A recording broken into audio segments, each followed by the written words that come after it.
నమస్కారం. లక్ష్మి చెప్పే కథలకు స్వాగతం. వీణులతో వీక్షించటానికి సిద్ధం కండి.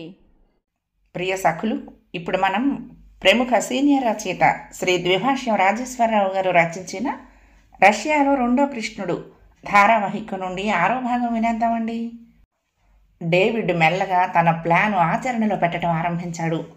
కుడికాలు ఇటు అటు జాగ్రత్తగా కదుపుతూ కాలి వైపున లగేజ్ బాక్సుకు ఉన్న స్లైడింగ్ డోర్ తలుపును కొద్దిగా పక్కకు తోసి తెరిచాడు.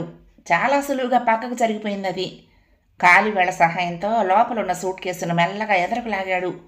లగేజ్ ప్లేసులో జాగా ఎదరకొచ్చేసింది సూట్ కేసు. ఆ పెట్టెకు లాకింగ్ చేసే చోట అతి జాగ్రత్తగా ఒక పిన్ అమర్చి ఉంచాడు తాను.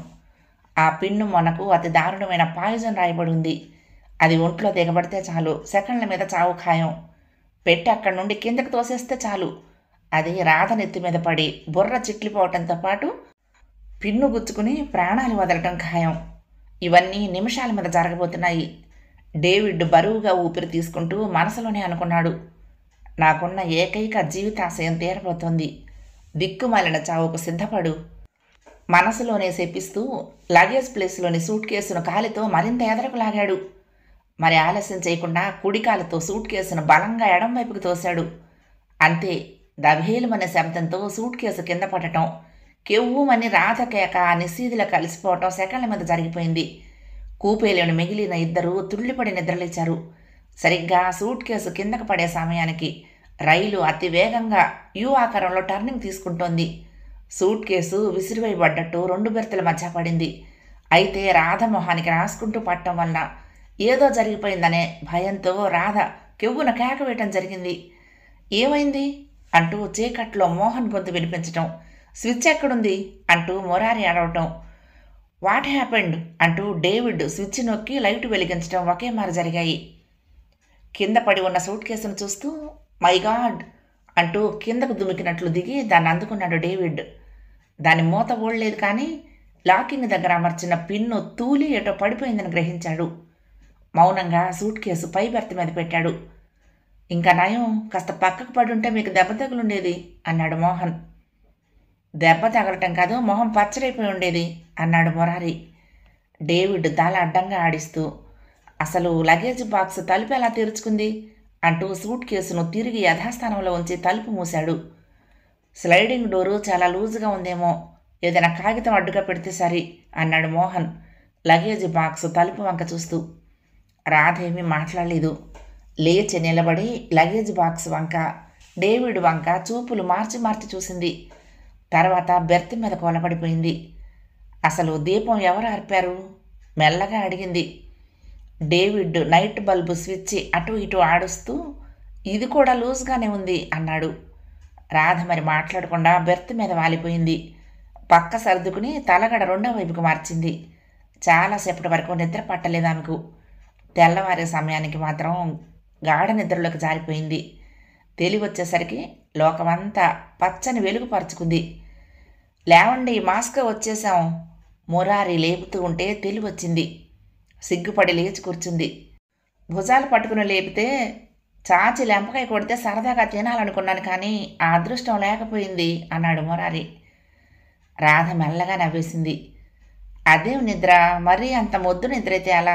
పిలిచి పిలిచి మీరు లేవకపోతే భుజాల మీద చేతులు వేసి కుదిపాను, ఏమీ అనుకోకండి అన్నాడు. పర్వాలేదు, నేనే మీకు సారీ చెప్పుకోవాలి ట్రబుల్ ఇచ్చినందుకు అంటూ లేచి రగ్గు మడత పెట్టింది. అప్పటికే డేవిడ్ మురళి కలిసి లోపల సామాన్లు బయట ప్లాట్ఫామ్ మీద దింపేశారు. మీ సూట్ కేసు బ్యాగు కూడా కిందకు వెళ్ళిపోయాయి, మీరు పదండి అన్నాడు. మరి ఈ రగ్గు అంటూ రగ్గు మడతను చేతిలోకి తీసుకుంది. ఈ రగ్గు రష్యన్ ప్రభుత్వం వారిది. తమను దాన్ని తీసుకుపోతే కేజీబీ వర్గాలు తమని అరెస్టు చేసి అండమాన్స్ పంపిస్తాయి అన్నాడు.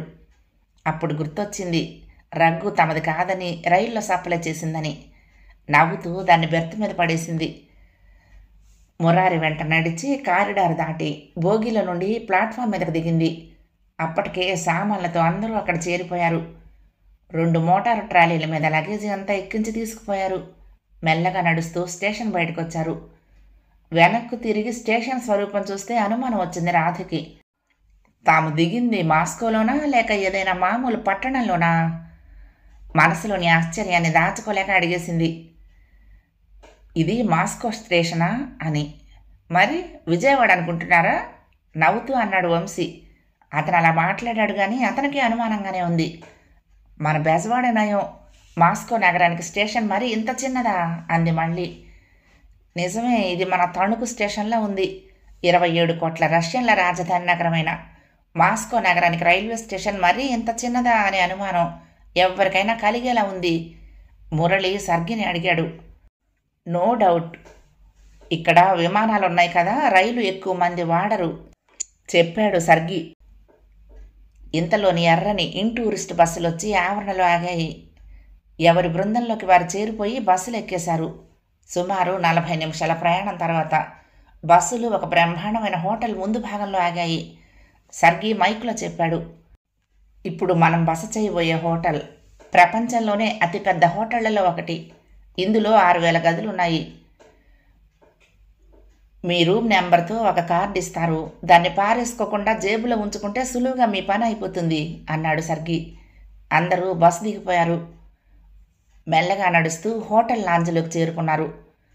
పాస్పోర్ట్లన్నీ కౌంటర్లో ఇచ్చేశారు. వాటి పరిశీలన పూర్తయ్యాక గదుల తాళాలు ఇచ్చారు.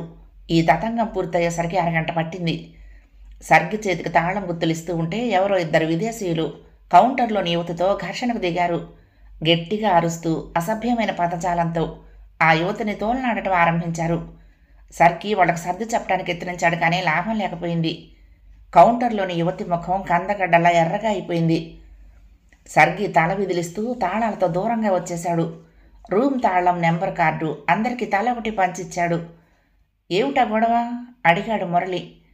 వాళ్ళిద్దరూ ఫ్రెంచ్ వాళ్ళు, 20 మంది గ్రూపు వాళ్ళది. హోటల్లో గదుల కోసం 4 గంటలుగా వెయిట్ చేస్తున్నారట. ఖాళీ అయిన గదులు వాళ్లకు కేటాయించకుండా మనకిస్తున్నందుకు గొడవ చేస్తున్నారు. మా రూమ్స్ ముందుగా రిజర్వ్ కాలేదా అడిగాడు మురళి. అఫ్కోర్స్ అందరికీ ముందుగా రిజర్వ్ అయినవే. వాళ్ళు కూడా 4 రోజుల ముందే చేసుకున్నారు. అయితే ఖాళీ చేయటంలో తేడా వచ్చినా ఆలస్యమైనా ఇటువంటి ప్రాబ్లమ్స్ వస్తూ ఉంటాయి. మేడే దినోత్సవాల రోజులు కదా, ఫారిన్ టూరిస్టులతో హోటళ్ళన్నీ కిక్కిరిసిపోతున్నాయి. షెడ్యూల్ ప్రకారం ఖాళీ చేయకుండా పొడిగిస్తారు. అందువల్ల ఈ సమస్యలు. మనకంటే ముందుగా వాళ్ళు వచ్చినా సరే గదులు మనకు అలాట్ చేయటం వాళ్ళకు కోపం తెప్పించింది అన్నాడు సర్గి నవ్వుతూ.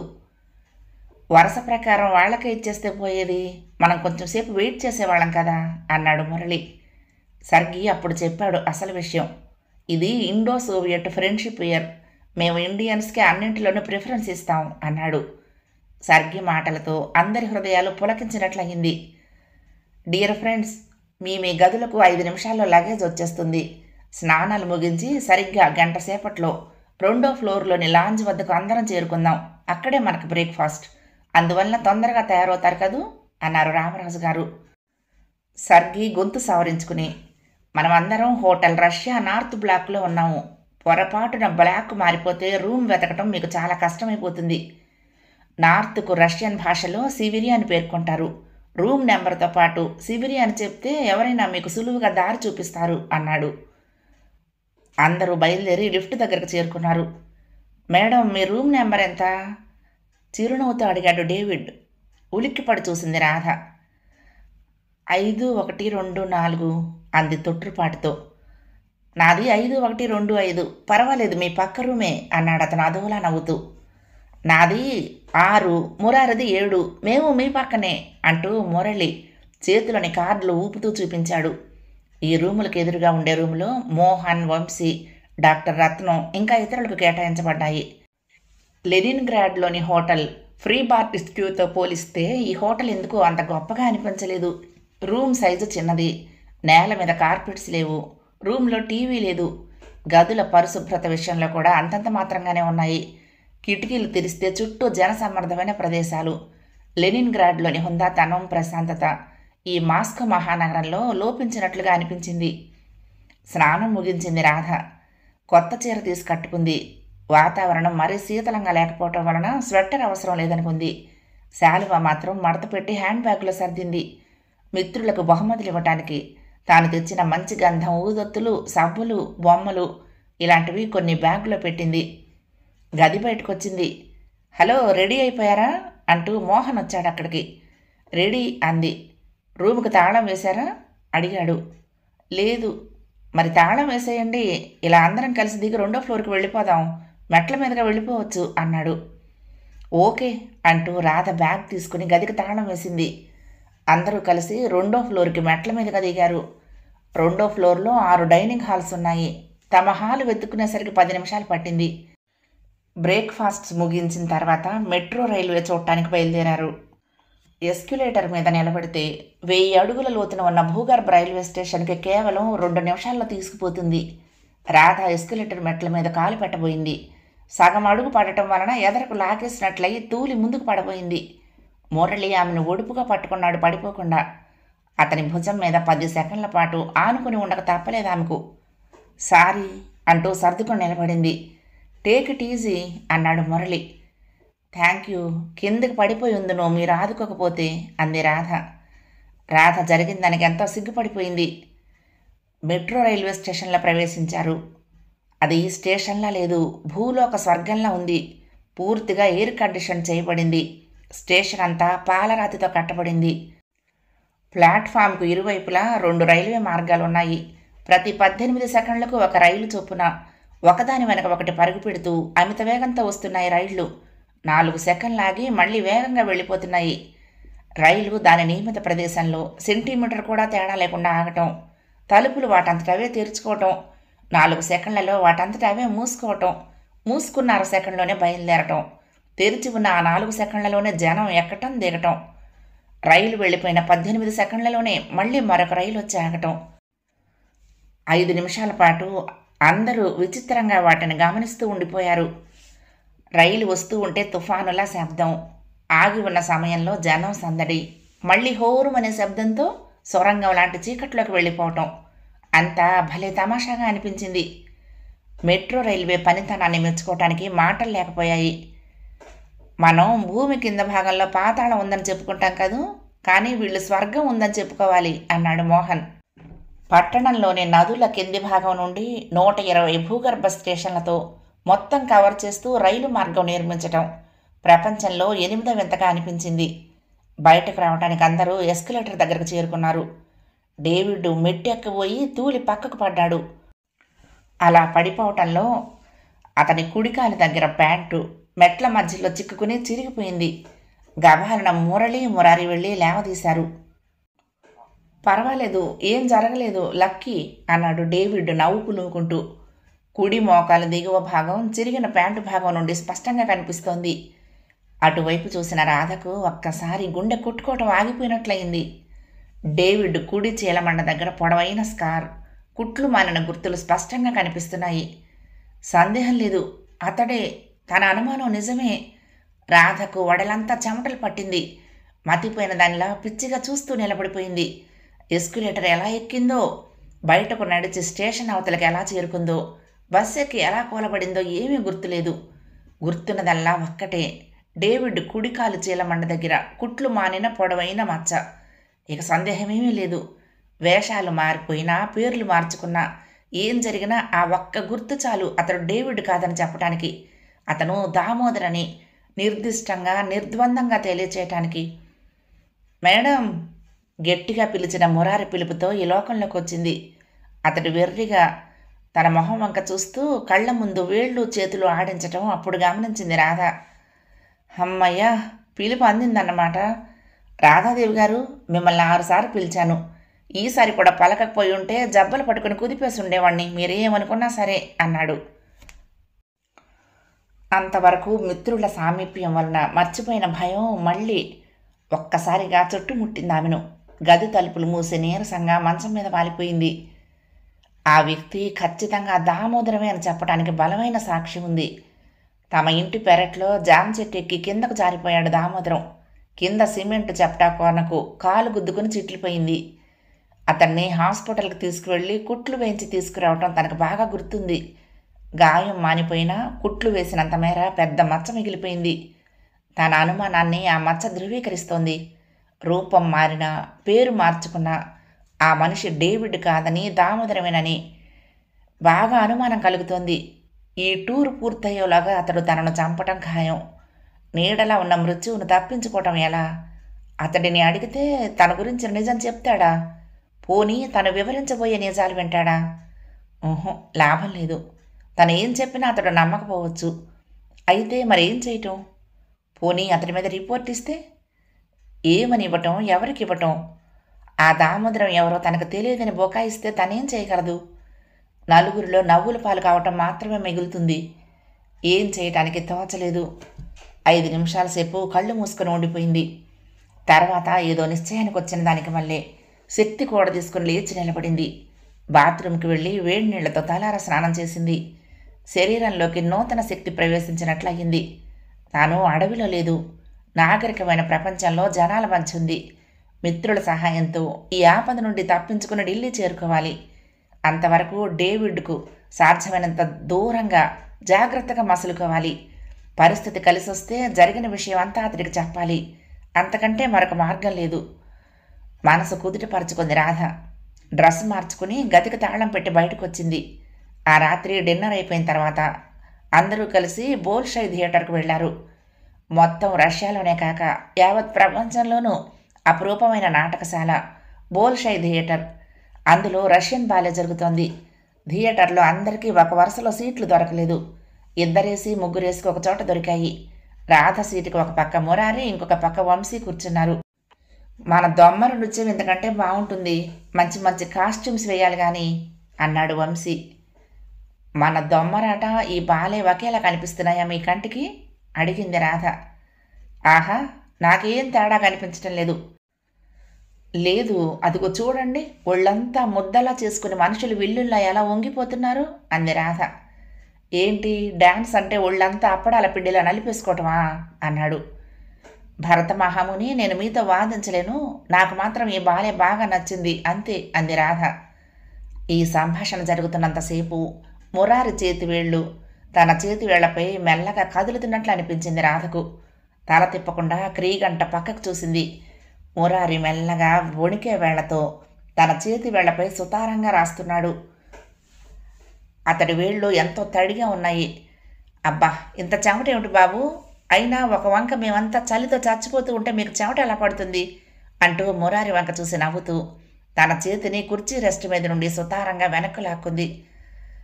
అబ్బే, నా చేతులే అంత ఎప్పుడు కాస్త తడిగానే ఉంటాయి అన్నాడు. చేతులు తడిగా ఉండే మనిషి ఎదుటివారిని ఎక్కువ నమ్మడుట అన్నాడు వంశీ సంభాషణలో కల్పించుకుంటూ. అఫ్కోర్స్, మీరు చెప్పేది నిజమే కావచ్చు అన్నాడు మురారి.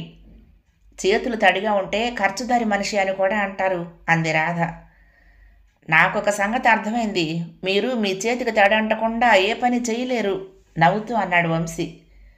మీరు చెప్పేది వాస్తవమే, కానీ నేను మాత్రం నా చేతులకు మట్టి అంటకుండా చూసుకుంటాను అన్నాడు మురారి. చూడండి, ఇద్దరు మాటల్లో పడి మంచి బాలే మిస్ అయిపోతున్నారు అంది రాధ. అందరూ బాలే చూడటంలో నిమగ్నమయ్యారు. బాలే పూర్తయిపోయాక హోటల్కి తిరిగి వచ్చేటప్పుడు రాధ పక్క సీట్లో కూర్చున్నాడు మురారి. రాధ వీధుల వంక చూస్తూ ఉంటే మురారి రాధ ముఖం వంక చూస్తున్నాడు. ఈ అమ్మాయి తన భార్య అయితే ఎంత బాగుండును అనుకున్నాడు మనసులో. ఆలస్యం చేయకుండా తన మనసును ఆమెకు విప్పు చెప్పాలి, తన ప్రేమను ఆమెకు తెలియచెప్పాలి. ఉదయం నుంచి రాత్రి వరకు అందరూ కలిసి బృందంగా తిరుగుతున్నారు. రాధతో ఏకాంతమే కుదరటం లేదు. మరి ఎలా చెప్పాలి? ఆలోచనలతో సతమతమవుతూ ఉంటే బస్సు హోటల్ ఆవరణలోకి ప్రవేశించింది. లిఫ్టులో 5వ అంతస్తు చేరుకుని గుడ్ నైట్ అంటూ చేతులు ఊపుతూ ఎవరి గదుల్లోకి వారు చేరుకున్నారు. మురారి డ్రెస్ మార్చుకుని నైట్ డ్రెస్ వేసుకుని మంచం మీద వాలిపోయాడు. అరగంట సేపు అటు ఇటు దొర్లాడు, కానీ నిద్ర రావటం లేదు. మనసంతా రాధ రూపమే నిండిపోయింది. అంతలోనే అతనికి ఒక ఆలోచన వచ్చింది. వెంటనే లేచి డ్రెస్ చేసుకుని గది తలుపు తెరిచి బయటకు చూశాడు. కారిడార్ అంతా నిర్మానుష్యంగా ఉంది. మెల్లగా అడుగులు వేసుకుంటూ రాధ గది దగ్గరకు వచ్చి బెల్ నొక్కాడు. ఎవరు అంటూ రాధ గొంతు వినిపించింది. నేను మురారిని అన్నాడు సాధ్యమైనంత తగ్గు స్వరంలో. తలుపు తెరుచుకుంది. ఎదురుగా నైట్ డ్రెస్లో రాధ. అరవిచ్చుకున్న మందార పువ్వులా ఉంది, పెదవుల మీద చిరునవ్వుతో. ఆమె కూడా ఇంతవరకు నిద్రపోయినట్లు లేదు. బహుశా తన గురించి ఆలోచిస్తుందా? మీరా అంది గొంతులో ఏ భావమో చూపకుండా. అవును, నేనే అంటూ గదిలోకి వచ్చాడు. తలుపు గడియ పెట్టండి, మీతో మాట్లాడాలి అన్నాడు. అర్ధరాత్రి సమయంలో ఈ అంకమ్మ శివాలయం ఏమిటి మహాశయ అంది రాధ తలుపుకు బోల్టు వేస్తూ. మురారి మాట్లాడకుండా అటువైపు తలుపు తెరిచి బాల్కనీలోకి వెళ్ళి గోడెక్కి నిలబడ్డాడు. ఏమిటి పని, ప్లీజ్ గోడ దిగండి అంది రాధ వణికే కంఠంతో. రాధా, నేను నిన్ను మనస్ఫూర్తిగా ప్రేమిస్తున్నాను. నువ్వు నా దానివి కావాలి. 1 నుండి 5 లెక్క పెట్టేలోగా నీ అంగీకారం తెలియచేయకపోతే బాల్కనీ గోడ నుండి దూకేస్తాను అన్నాడు. రాధ మ్రాన్పడిపోయి చూస్తూ ఉండిపోయింది. మురారి 1, 2, 3, 4, 5 అంటూ లెక్కపెట్టి రాధా అంటూ అరిచి గోడ మీద నుండి దూకేశాడు. రాధ వెర్రిదానికి మళ్ళీ చేష్టలుడికి చూస్తోంది. మురారి గాల్లోకి ఎగిరిన దృశ్యం చూస్తూ ఉంటే కళ్ళు తిరిగిపోయాయి. కాళ్లలో నుండి వణుకు ఆరంభమైంది. మతిపోయినట్లు అనిపించి అలాగే నేల మీదకు ఒరిగిపోయింది. ఆ తర్వాత మరి ఒంటి మీద స్పృహ లేదు. తెలివి వచ్చేసరికి మంచం మీద ఉంది. పక్కనే కుర్చీలో కూర్చుని ఆందోళనగా తన వంకే చూస్తున్న మురారి కనిపించాడు. మురారి సజీవంగా తన ఎదుటున్నాడు. 5వ అంతస్తు నుండి దూకేసిన మురారి ఎలా బతికి బయటపడ్డాడు? అంతా కలలా అనిపించింది రాధకు. నీరసంగా కొంతసేపు కళ్ళు మూసుకుంది. మళ్ళీ మురారి బతికి ఉన్నాడన్న విషయం స్ఫురణకొచ్చిన తర్వాత ఆమెలో మెల్లగా కొత్త సత్తు ప్రవేశించింది. 2 నిమిషాల తర్వాత కళ్ళు తెరిచింది. ఏమైంది? ఒక్కసారిగా అలా కుప్పకూలిపోయారేంటి? ఆత్రంగా అడుగుతున్నాడు మురారి. నాకేం కాలేదు, కళ్ళు తిరిగినట్లయింది. మీకేం కాలేదు, అదే ఆనందం అంటూ గొణుగుతున్నట్లు ఏమిటోటో మాట్లాడింది. భలే వారే, నేను 5వ అంతస్తు నుంచి కిందకెందుకు దూకుతాను? ఊరికే మిమ్మల్ని బెదిరిందామని బాల్కనీ పెట్టగోడ మీద నుంచి అవతలకు దూకటం మానేసి యువతలకు గది వైపుకు దూకేశాను. చిన్నగా నవ్వుతూ ఆరాధనాపూర్వకంగా రాధ కళ్ళలకు చూస్తూ అన్నాడు. భలేవారు మీరు అంది రాధ తేలిగ్గా ఊపిరి తీసుకుంటూ. అవును, నేను భలేవాణ్ణి. ఏమిటో నేను చిన్నప్పటి నుండి అంతే. మా అమ్మ అంటూ ఉంటుంది, నువ్వు భలేవాడివిరా అని అంటూ తెగ సిగ్గుపడిపోయాడు మురారి. మురారి గారు, రేపొద్దుట మాట్లాడుకుందాము, మీరు మీ గదికి వెళ్ళి పడుకోండి అంది. కాదు, పగటి సమయంలో మీతో ఏకాంతం దొరకటం లేదు. చెప్పండి రాధ, నేనంటే మీకు ఇష్టం లేదా అడిగాడు మురారి. రాధ, నేనంటే మీకు అసహ్యమని ఒక్క మాట అనండి చాలు, వెళ్ళిపోతాను. మళ్ళీ టూర్ అంతా మాట్లాడను మీతో. మీ జోలుకి రాను, మీ ఊసు తలపెట్టను. నేనంటే ఇష్టం ఉంటే చిన్న చిరునవ్వుతో ఆ మాట చెప్పండి చాలు, ఈ జీవితం ధన్యమైపోయింది అనుకుంటాను. ప్లీజ్ రాధా, చెప్పరు? గోముగా బ్రతిమాలుతున్న ధోరణిలో అడిగాడు. రాధ మంచం దిగి మెల్లగా బాల్కనీ వైపు వెళ్ళింది. మురారి, ఏమిటిదంతా? మీరంటే నాకు ఇష్టమే, కానీ ఆ విషయం అడగటానికి ఇదే సమయం. నలుగురు చూస్తే ఏమనుకుంటారు? ప్లీజ్ దయచేసి మీ రూమ్కి వెళ్ళండి. అది కాదు రాధా అంటూ లేచి నిలబడి ఏదో చెప్పబోయాడు. ప్లీజ్, గుడ్ జెంటిల్మన్ మీరు. నా మీద మీకు ప్రేమ గౌరవం ఉన్నాయి కదూ, కాబట్టి మీ రూమ్కి వెళ్ళిపోండి ప్లీజ్ అంది నవ్వుతూ.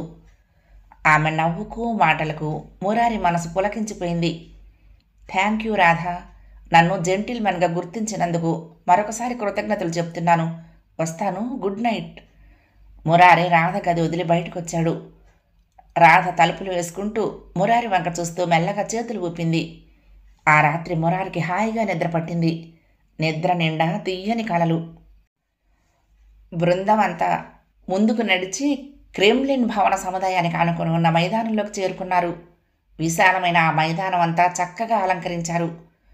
ఒక పక్కగా సుమారు 100 అడుగుల ఎత్తున బ్రహ్మాండమైన కటౌట్ ఏర్పాటు చేయబడింది.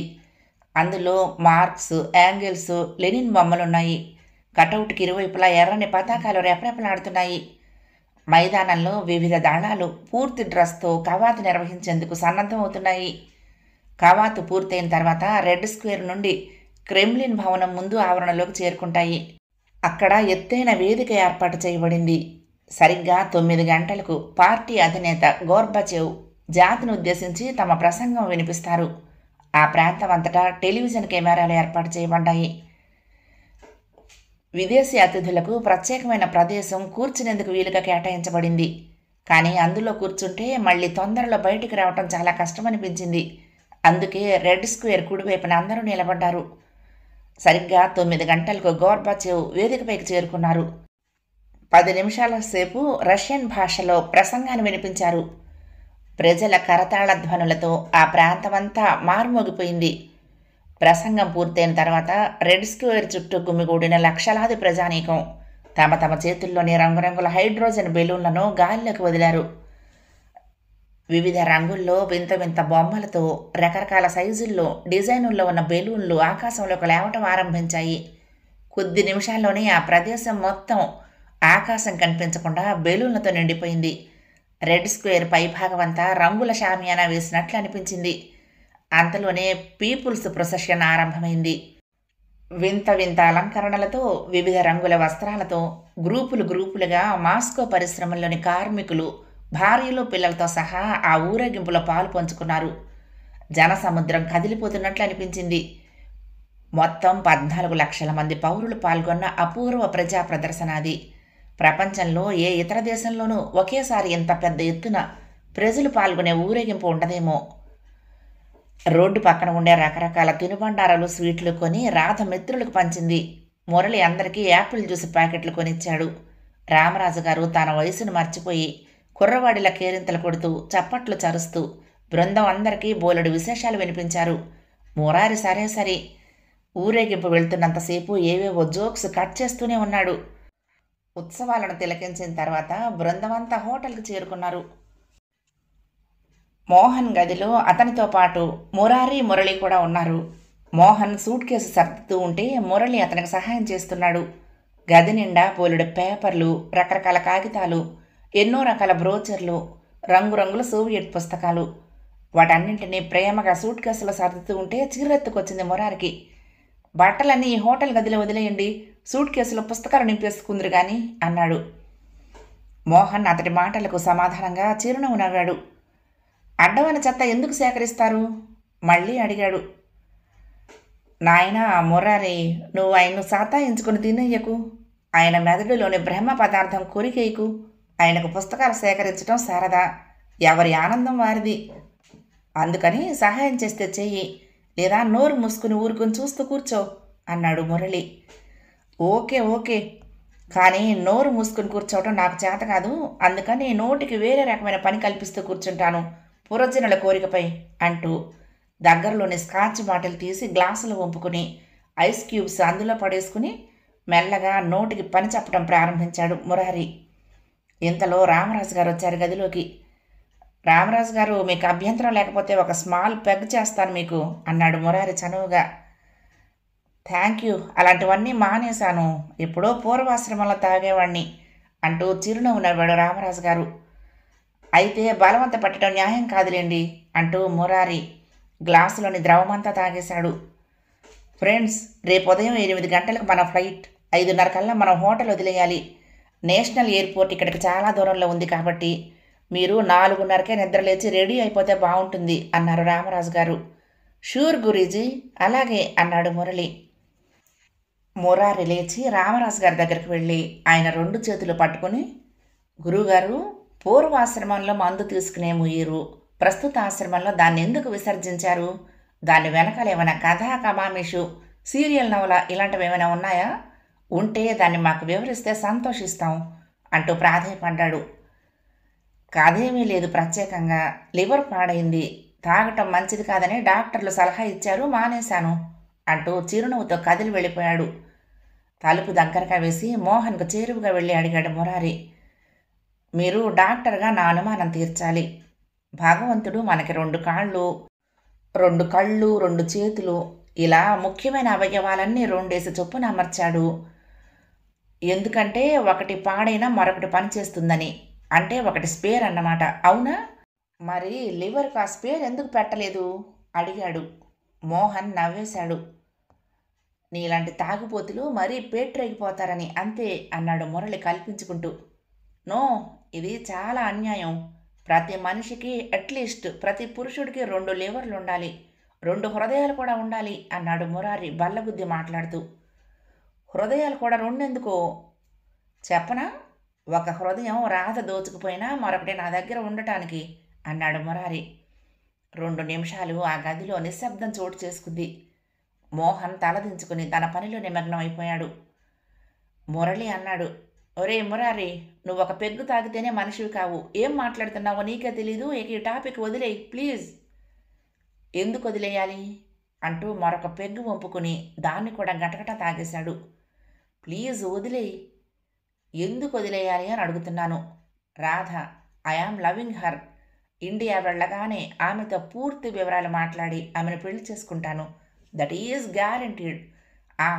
ఆమె కావాలంటే నా వాటాకు వచ్చే 10 లక్షల ఆస్తి ఆమె పేర రాసి పారేస్తాను. మా ఇంట్లో వాళ్ళు ఒప్పుకోకపోతే ఆ ఆస్తిని వదులుకొని నా పేర బ్యాంకులో ఉన్న 3 లక్షలతో ఇంట్లో నుంచి బయటకు వచ్చేస్తాను అంటూ ఇంకా ఏదో చెప్పబోతున్నవాడల్లా తలుపు వంకకు చూసి టక్కున బ్రేక్ వేసినట్లు తన మాటలు ఆపేశాడు. ఎదురుగా తలుపు దగ్గర రాధ నిలబడి ఉంది. మురళి చటుక్కున రండి మేడం అంటూ రాధను లోనికి ఆహ్వానించాడు. రాధ లోపలికి రాలేదు. తలుపు దగ్గరే నిలబడిపోయింది. రేపు ఉదయం 4:30కే లేవాలి కదా, మీరు లేవగానే నా రూమ్కి కాస్త రింగ్ చేయండి, వస్తాను, గుడ్ నైట్. మరి సమాధానం వినకుండా గబగబా కదిలి వెళ్ళిపోయిందామె. ఆమె వెళ్ళిపోయిన తర్వాత 4-5 నిమిషాల సేపు భయంకరమైన నిశ్శబ్దం ఆ గదిలో నిండిపోయింది. పద పోయి పడుకుందాం, నువ్వు ఉత్త ఫూల్వి అంటూ మురారిని చేయి పట్టుకుని గదిలో నుండి బయటికి లాక్కొచ్చి అతని గది వైపుకు నడిపించాడు మురళి. నిజమే, నేను ఫూల్నే అన్నాడు మురారి. రాధను చూసిన తర్వాత అతడి మైకం 80వ వంతు దిగిపోయింది. 6వ భాగం సమాప్తం. ప్రియ సఖులు, ఈ కథ మీకు నచ్చితే తప్పకుండా లైక్ చేయండి, షేర్ చేయండి, కామెంట్ చేయండి, సబ్స్క్రైబ్ చేసుకుని నన్ను ఎంకరేజ్ చేయండి. ఉంటానండి. ప్రేమతో లక్ష్మి, కృష్ణాతీరం, దుర్గమ్మ సన్నిధానం. నమస్తే.